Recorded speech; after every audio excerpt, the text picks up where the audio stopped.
महाभारत में किसी महापुरुष ने कहा है कि बिना रणनीति के कोई भी रण जीते नहीं जाते हैं। इसका मीनिंग ये हुआ कि विदाउट स्ट्रेटजी कोई भी वॉर विन नहीं की जा सकती है, राइट।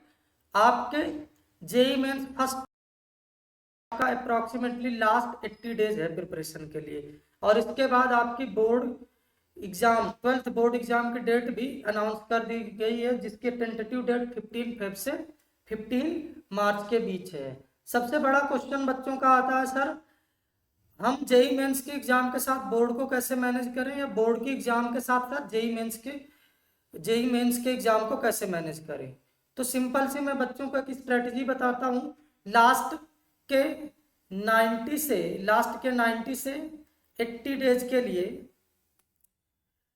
90 से 80 डेज के लिए स्ट्रेटजी ये है कि जेई प्लस बोर्ड के चैप्टर का एक लिस्ट बनाओ जिनका हाई वेटेज है, और फिर ओनली बोर्ड के चैप्टर का, और फिर ओनली जेई के चैप्टर का, राइट।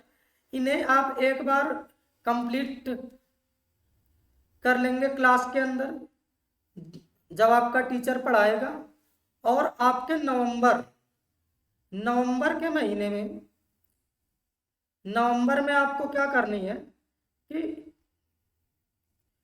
ओनली जेई वाली चैप्टर की रिवीजन कर लेनी है, उनके क्वेश्चन कर लेने हैं, उनके डेरिवेशन कर लेने हैं कंप्लीटली। और इसके बाद जब दिसंबर का महीना आएगा, दिसंबर में आपको क्या करना है, जेई प्लस बोर्ड वाले चैप्टर्स पे ज्यादा फोकस रखना है। नवंबर में कहाँ पर, ओनली जेई वाले में हाई वेटेज चैप्टर पे फोकस ज्यादा होना चाहिए, और दिसंबर में जेई प्लस बोर्ड में जो कंबाइंड चैप्टर होते हैं उनमें ज़्यादा फोकस होने चाहिए, जिससे आपका क्या बोर्ड का भी प्रिपरेशन हो जाएगा और पैरेलली जेई का भी प्रिपरेशन होता जाएगा। और आपको पता है कि इंटीग्रल कैलकुलस जेई और बोर्ड दोनों में हाई वेटेज है, एप्लीकेशन ऑफ डेरिवेटिव दोनों में हाई वेटेज है, वेक्टर्स एंड डिटर्मिनेंट दोनों में ही हाई वेटेज का चैप्टर है, राइट। इन चैप्टर्स को अगर आप अच्छे से पढ़ लोगे तो आपको वापस से फरवरी में ज़्यादा स्ट्रगल नहीं करना पड़ेगा, क्योंकि आपने जेई मेंस लेवल पे इन चैप्टर्स की प्रिपरेशन कर ली है। कंप्लीट दिसंबर में इनका कंप्लीट कर लेना है।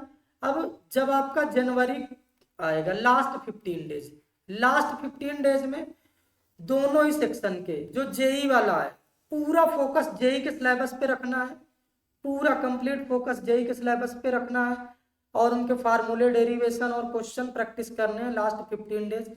और फिर आपके